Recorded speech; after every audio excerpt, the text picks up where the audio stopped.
m'appelle Anne Dubois de Santos et je suis formatrice et accompagnatrice en communication et particulièrement en communication stratégique, digitale et responsable. Et dans ce cadre-là, donc c'est une reconversion professionnelle. J'ai repris mes études en 2016 pendant un an. Donc j'ai obtenu à la suite de cette année de reprise d'études un titre de formateur professionnel et une certification en accompagnement. Et à la suite de ça, j'ai créé Anne4Com, qui est l'entreprise que j'ai créée il y a 8 ans. Et ça me permet d'accompagner mes clients qui sont tout type d'organisations, des entrepreneurs, des associations, des salariés, des managers, dans leur communication. Et donc la stratégie, j'explique un petit peu parce que c'est assez abstrait pour beaucoup de gens. On pense souvent à la stratégie commerciale, stratégie globale, stratégie financière, mais on pense un peu moins souvent à la stratégie de communication.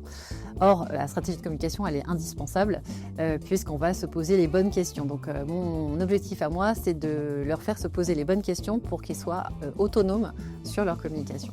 Et donc ça c'est je dirais le global, les questions à se poser de manière globale en amont de la communication. Et puis après, je vais avoir des points de focus sur lesquels on peut venir aussi me demander d'accompagner. Ça va être la partie LinkedIn. Je suis aussi auteure. J'ai écrit un livre en 2024 sur l'utilisation et l'optimisation de LinkedIn.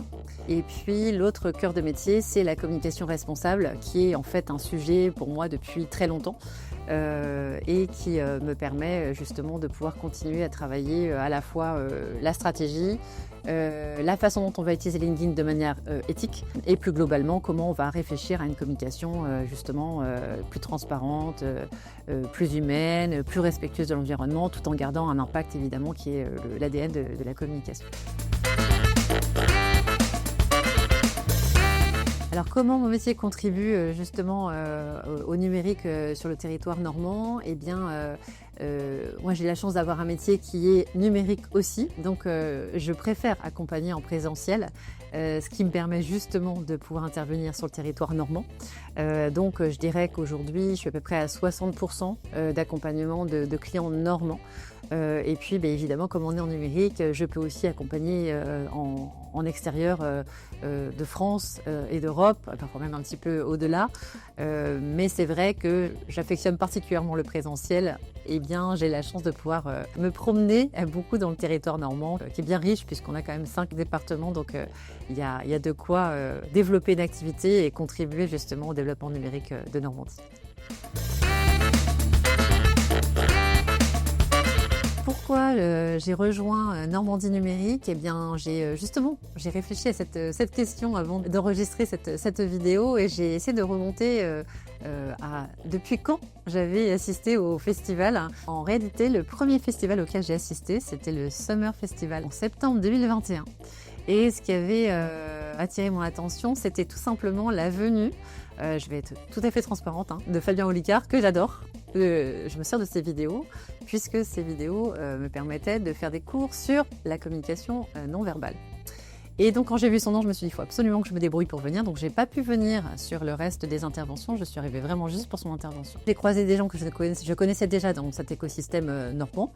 Et puis j'ai découvert de nouvelles personnes, j'ai découvert l'initiative. Et donc évidemment, je suis venue au festival l'année suivante.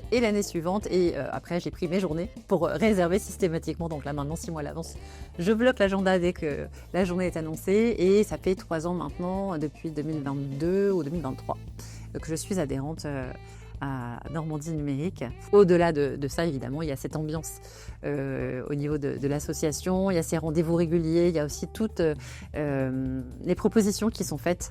On a quand même énormément d'événements qui sont proposés. On a aussi cette part de collaboration aussi qui est intéressante.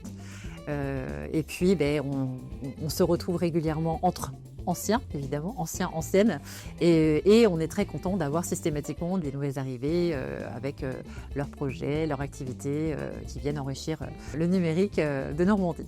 Je suis Normandie Numérique.